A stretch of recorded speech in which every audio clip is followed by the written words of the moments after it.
Hi guys, it's Ariana. Welcome back to my channel. So for tonight's video, we're going to be reading some more scary stories. So I've had a couple of my subscribers reach out to me and send me more of their stories, and I also have a couple off of Reddit. So the cars are going to be going by like crazy, and I'm going to try not to freak out about them because a couple of you guys have mentioned that you find it a little bit annoying that I mention the cars in every video, but they're loud. So as per usual, the cars, as per usual, my house is fairly loud just because it is like 4:30. I do have my wicked candle in here as always, and it smells so good. Like, I wish you guys had smell-o-vision and could actually smell just how good this candle smells. So I didn't feel like doing a TikTok or anything tonight, so I just did some kind of witchy makeup, I guess. I have really pretty silver gray hair right now, so I didn't want to wear a wig. I just wanted to rock my natural hair, and it's a really pretty color right now. It's the ColourPop main event, I think that's what it's called. And I used the silver, which is actually fading to a really pretty silver color. It was like a really charcoal gray color when I originally did it, but I've washed my hair a few times and now it's a pretty silver color, which I'm not mad at. And then I didn't really just want to do makeup today. I just wanted to do some liner and lipstick and we're good to go. So I think I'm going to start with the few that I have from Reddit. So I have a couple from Reddit, and then I have a couple in my email and my Instagram in my DMs, and I'm really excited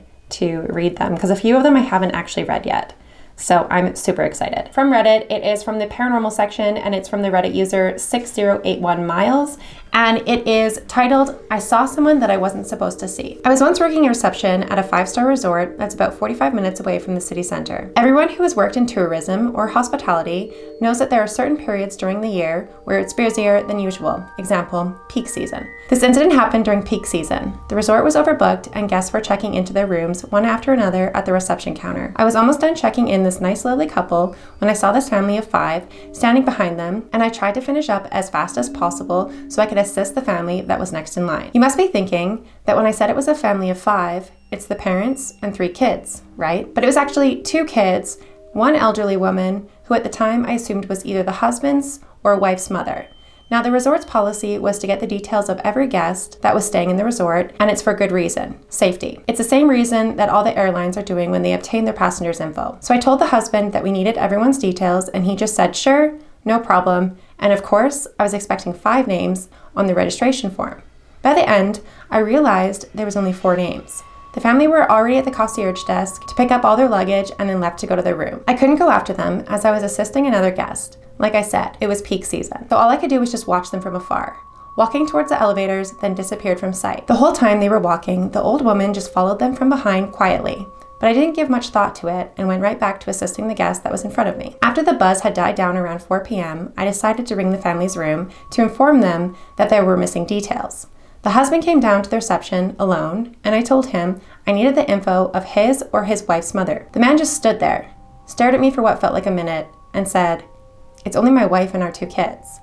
Me being confused, I replied, "But sir, I saw that there were 5 of you." At this point, I thought he was lying to avoid paying for a 3rd person for the extra rooms. They got 2 rooms, and 1 room has only enough amenities for 2 people. Same goes for the buffet breakfast that's included. He took another minute and asked me what she looked like, to which I explained that she had gray hair, which was short, like a bob haircut. I also told him that she was wearing a red shirt, similar, I'll post it on the screen here, they posted a photo, with long black slack pants. Right as I told him that, he quickly took out his phone, frantically scrolling for a few seconds, and showed me a picture of the same woman in the same clothes, lying in a closed coffin that had a clear glass cover so you could still look inside. I just nodded slightly, and he had said that that was his mother. She had died unexpectedly a few months ago. I was, to no surprise, too shocked to say anything at this point, but somehow managed to mutter the words, "I am so sorry for your loss, and I am so sorry about this." He just said it was okay, gave me a small smile, then left without saying anything. When they checked out 2 days later, we just pretended like the whole thing never happened. Luckily enough, the elderly woman was not with them. I still get goosebumps just thinking about it to this day. And that's this whole story. Oh my God, so they literally saw the guy's mom, and she was just there following behind them. I guess she wanted to go on vacation with them, and she's just there. Like, that's insane. So they didn't see her, the whole family didn't see her, it was just the girl checking them in. There was 5 of them. That's crazy. Oh my God. Thank you so much for allowing me to read your story. That is absolutely insane. Oh my God. That's such a cool experience, but that is actually really terrifying, but really cool at the same time. So the next story I'm going to read also from Reddit. I believe it's a no sleep story, but let me just go check. It is from it's from the short scary stories section. This is from the Reddit user okay_estimate_198. And the title of this story is Alligators. My daughter had the strange habit of running up the stairs after we turned off the lights downstairs. She always used to say she didn't want the alligator to get her. We live in New England, so there's no alligators near us at all. We had just let her watch Fantasia a few weeks ago and thought that the dancing alligators might have gotten into her head. One night, I heard her crying from her room. She called out for her dad, of course. My husband was already out of bed and quickly walked to her room. I got up too. What's wrong, honey? There's an alligator in the bathroom. I try not to laugh. She's adorable and we love her to pieces, even if she causes us to lose sleep. We went along with it and went to check for alligators in the tub. We assured her that everything was fine. We pushed the shower curtain aside to show her it was okay. It took us almost an hour for her to calm down. I made her a cup of chamomile tea and gave her a cookie, which seemed to calm her down a bit. This obsession with alligators continued for weeks, and I had to call my friend, who's a child psychologist. We made an appointment with her for that Wednesday and planned for all of us to have dinner at our house. She wanted to observe my daughter in her usual element, and close to bedtime, when the alligator troubles usually began after dark. Tuesday night, the night before our appointment, I woke up to get a glass of water. I didn't turn on the lights, moonlight was shining through the windows, and I walked downstairs to the kitchen, turned on the tap, and started to fill a glass. Suddenly, I heard a sound behind me. It sounded like wet, bare footsteps slapping against the floor. I immediately turned off the water and turned around. Lillian, is that you? My husband knows not to play tricks on me. I'm jumpy. That's probably where my daughter gets her fearful form. I grabbed a knife out of the holder and quickly turned on the lights. I could see a long, scaled reptilian tail sweep around the corner of the entryway to my kitchen. It was large, like an alligator. What the hell? I peeked around the corner and I saw it. This thing was no alligator. This was an intelligent being. It walked on two legs and it turned around to look at me. Its bright yellow eyes reflected at me in the darkness. We made eye contact and I was thinking, leave us alone. It heard me and left. I haven't seen it since, and neither has my daughter. I never mentioned anything to anyone, not my husband, not my daughter, and especially not my friend who's a psychologist. I let my daughter believe that it was all some silly childhood imaginary nonsense. And that's how they ended the story. Okay, so I don't know if that's a true story or not because it's just in the short scary story section. It's not in like no sleep or anything. That's terrifying. You see something in your house that's like a fucking alligator? What if it's an alien? I don't know if that's paranormal or if that's how do you say it? Extraterrestrial? I don't know how to say that word. That might be that. That could be an alien. Oh my God, that's terrifying. No fucking thank you. Thank you so much to okay_estimate_198 for letting me read your story. That is fucking terrifying. I have another one from the same author that I want to read. It's also from Reddit, so it's from the short scary story section, and this one's titled, Should Have Called the Priest. A little background on myself. I have a relatively successful chicken farm in central Pennsylvania. My father owned this place before me, and my grandfather before him. My family had been in the chicken business for over 100 years. I'm lucky enough that the two of them are still alive. There seems to be something wrong with the chickens this season though, so I had the both of them come over, as well as my two brothers, to see if we could figure out what was going on. As we took a closer look through the windows, we could see most of them cowering in the corner, all besides one. It was scraping its feet in the dirt and making god-awful screeching sounds. It ran towards the group of chickens and started attacking. Feathers flew wildly through the air. The place was loud with the desperate sounds of birds trying to escape. They pecked against the walls and slammed against windows in a frenzy. The aggressive bird attacked anything in its sight and path. Blood from its victims was slathered all over the floor. My family and I stared in utter disbelief. I told my wife to go home and make sure the kids stayed in their room. Should I get the shotgun or should I call a priest? My grandfather addressed all of us with this question. Shotgun, my father said. We went over to the shed, unlocked the door, and took out his gun. I'll do it, my brother Jay said. We all looked over at him. Are you sure? I asked him. Yep, hand me the gun, I can do it. My father carefully handed it to him. The group of us walked him to the door of the chicken enclosure. I quickly opened the door for him, and he shot it right away, no hesitation. We celebrated for a few moments and went inside to get some beers. My wife handed me a beer from the fridge, but her gaze stopped at our kitchen window. Her face grew pale. I turned around to look at the window. In the distance, I could see Jay. He was yelling at the rest of my family. He went up to my other brother and began punching him and would not stop. I dropped the beer I was holding. It shattered on the tile floor. I began sprinting over to them at full speed. I ran at Jay and held him to the ground. It took 3 men, myself, my brother, Jim, and my father, to hold Jay down. Jim had blood running down his face after being attacked. Had whatever made the chicken go mad passed itself onto my brother? We called an ambulance and they had to sedate Jay. After getting to the hospital, we waited for the doctor. My grandfather sat down, raised his eyebrow, and whispered to himself, "Should have called the priest."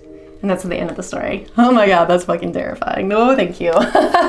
These stories are just really cool. I really liked that one. And that's just like a typical grandfather thing to say, like, should have called the priest. That's so funny. So this author is really amazing. I'm going to link all of the stories in my description box down below so you guys can go check out all of their stories. This author actually has a few stories up on their channel, so go check them out. They're actually really, really good, and I like them. So now we can jump over to Instagram to your guys' personal terrifying stories. I'm so excited, and you guys have a lot of shit going on.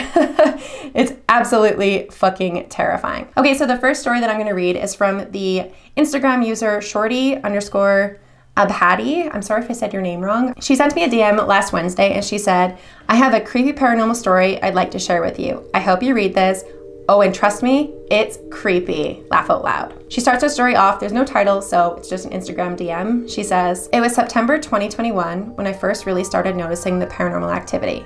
I've always known my house was haunted, but on that September day, it was confirmed.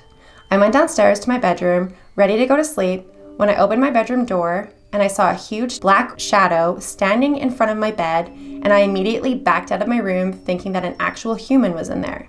I realized there was no way an actual human could be in there, as no actual human could get into my room without me noticing. So I went to my room and the shadow was still towering over my bed. I walked closer, yes I know, dumb mistake, but as I walked closer to it, my TV fell off of its stand and the shadow disappeared. I was terrified to sleep in my room that night, but I really didn't have any other option. So I turned on some videos on my phone and tried to drift off to sleep. I had the blankets on and I was cozy and comfy, ready to knock out, but that's when my door to my room burst open, and I mean it flew open, if somebody had just kicked it. I thought I was going crazy. I got up and I realized that the bottom of my door was broken. If you want, I can submit those pictures. Oh my God, I want to see the pictures. So I went upstairs to sleep on the couch, but I knew sooner than later I would have to go back down to my bedroom. 2 days later, I mustered up the string to sleep in my own room again, and I really wish I wouldn't have. I went in my room and nothing had happened, so I fell asleep, and exactly 3 in the morning, I heard glass shatter. I look up and realize my candles that I had on my dresser were all knocked over. Now mind you, no one else was in the house but me. Many other things have happened, but those incidents I really wanted to share. And then she sent me more. She sent me some photos that I'll post on the screen here if I can take screenshots of them. She also sent me another story today, and it says, "My younger sister and I spent most of COVID lockdown living together. So every month we would do a sister's weekend. This included drinking wine, watching movies, eating way too much. It's a Saturday and it's about 9 p.m. We are sipping on our wine, preparing food, and being goofy as sisters do. For reference, in my kitchen, where my sister and I were cooking, there was a glass sliding door that leads to our back porch. So as my sister and I are preparing cupcakes, my sister asks, 'Who the hell is on your back porch?' Immediately, I turn on the light and there's nobody there. So I tell my sister that she probably just saw our shadows. But right as I say that, we hear a big bang, more like a thud, come from the glass door. Mind you, the same glass door she said she saw somebody standing at. And the light was on. So if someone was there, we would have saw them. But no human or animal was there. After that, 3 more thuds came from the door, like if somebody was just banging their head into it. But again, no one was there. We even called the police because we were so convinced that someone was trying to break in. Even though we couldn't see anyone, the cops searched the immediate area and found nothing. Not even an animal. Nothing. They thought me and my sister were going insane. After the police left, my sister and I were sitting in the kitchen table trying to wrap our heads around whatever just happened, and all of a sudden, the sliding door, which was locked, flung open, and I kid you not, we heard Lacey, which is my sister's name. We heard her name being called over and over again, but we were frozen in fear. The cops were just here and said that there was no human there. That night, her and I slept in the same bed. Nothing else happened, but I have many more stories obtaining to the paranormal. I've been dealing with paranormal activity my entire life. I have also been told that I am clairvoyant and a medium. I just have to learn how to tap into my abilities, and maybe that's why paranormal activity surrounds me. But yeah, there are many other stories. I can't wait for her to send me more stories because those are terrifying. Can you imagine your fucking sliding door just being flung open by nothing and then you hear your name? Fuck that. Anything whispers my name and you're not fucking there, like I can't see you, I am out. I am leaving. I am moving. Fuck that. I remember when I was a kid, I'm going on a tangent here, but I remember when I was a kid, I was up in my room and I was like 9 or 10, like I was really little, and my brother was downstairs, just like in our living room reading a book. I remember this. He was downstairs, so it wasn't him. And I was up in my room and I was freaked out because I had watched, my parents for some reason wanted to rent a movie and they rented the Final Destination movie, and I was like 10 years old and it freaked me right out. But I was having like a panic attack up in my room and I was freaking the fuck out, and I heard something whisper my name. It was like, and I was like, what the fuck, what the fuck? And I bolted out of my room and I sprinted down the stairs, and my brother was sitting in the living room reading his book. My mom was in the kitchen cooking, so she knew Ryan didn't get up and whisper my name. And I literally took myself for a walk. I went for a walk around the block with my dog. I was like, fuck this house, fuck Final Destination, fuck all of y'all, I'm leaving. I don't have too many stories about my parents' house, but I have a couple stories that maybe I'll tell you guys in another video of just like weird coincidence happening there. And like, I don't think my parents' house is haunted because they've never experienced anything, but me and my brother have, and it's freaky. So let's just jump into the next story. Okay, so this is from the Instagram account, Ina Cruz, and she sent me this yesterday. Hello, I am a recent new follower and I've been eating up all of your content. I absolutely love all of your stories, so I wanted to share mine. I live in a 2-story house. So the layout is we have 1 living room downstairs and 2 bedrooms and the laundry room, which is the back door that leads outside. Upstairs, we have another living room and the kitchen, dining room, and 2 bedrooms. Last year, 2021, I was home alone cleaning the upstairs when I heard my mom come in through the back door downstairs. She yelled out, "I'm home." I hear her shut her door and walk into her room and close her bedroom door. I yelled out, "Hi, Mom. Do you want some breakfast?" I waited for her to respond, but I heard absolute silence downstairs. I repeated my question, still no answer. I was going to make my way downstairs to go check on her, but I got this weird feeling just to not go downstairs. So I grabbed my phone and I called my mom. When she answered, I could hear a lot of noise in the background, which made my heart drop. I asked her if she was home, and she said she was still at the grocery store. I told her what had happened, and she just told me to lock the door and stay in my room. She came home, and the back door was locked, and everything was fine, so we just brushed it off. A week later, my mom was in my kitchen, cooking, when she heard my 6-year-old niece singing at the bottom of the stairs. This would have been fine, except my niece lived 30 minutes away, and it was a school day. My mom didn't go near the stairs, but she did call out, "Get out of my house, you don't belong here." And then everything went silent. The other time, my sister had come over to babysit my dog and was home alone while me and my mom were at the hospital due to some health complications. My sister was upstairs watching TV when she heard me laughing in my bedroom, which is upstairs. She muted the TV just to listen, and she heard me laugh again. She called out my name and everything went silent. The most extreme, creepy thing that happened to me was I actually got a response. I was home alone and I was croquetting in my room when I heard my mom call me to the living room. I stepped out into the hallway that leads to the living room when I saw all the lights were off. But making sense that my mom had called me, I expected the living room light to be on. And so I turned on the hallway light that didn't fully light up to the living room and called, "Mom?" And she responded, "Yes, come." I was about to peek my head a bit further to see to the living room, but the hallway light turned off without me even being near the light switch.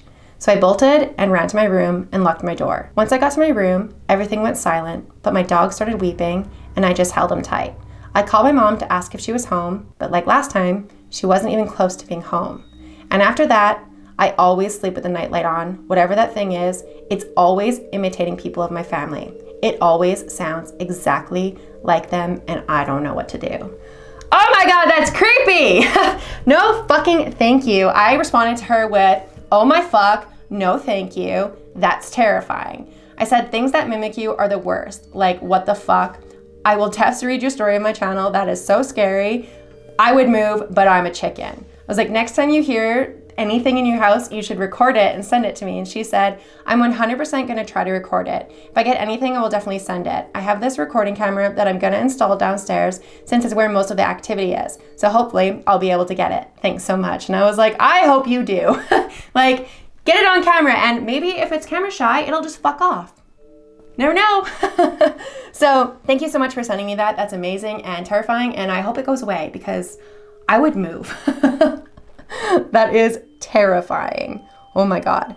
All right, I have to go to my email because I have another one in my email that I haven't actually read yet, and I'm really excited to read it. Unfortunately, I can't find her email, and I'm getting the little notification on my camera that my camera is actually overheating because we're almost at the 30-minute mark. So I think this is where I'm gonna stop the video for today. So I will read more stories in the next couple of days and come back on here once I get more stories from you guys and from Reddit. But unfortunately, the email didn't come through, and my camera's gonna overheat anyway, so it's not like I could read it right this second. So I will include her story in the next video. But thank you so much for watching this video. If you guys did enjoy this video, please make sure to give it a big thumbs up. Don't forget to hit the subscribe button down below for more content like this, and I will see you guys at the next video. Bye. I don't know what Kyle's doing downstairs, but he's like slamming things around. Shut up.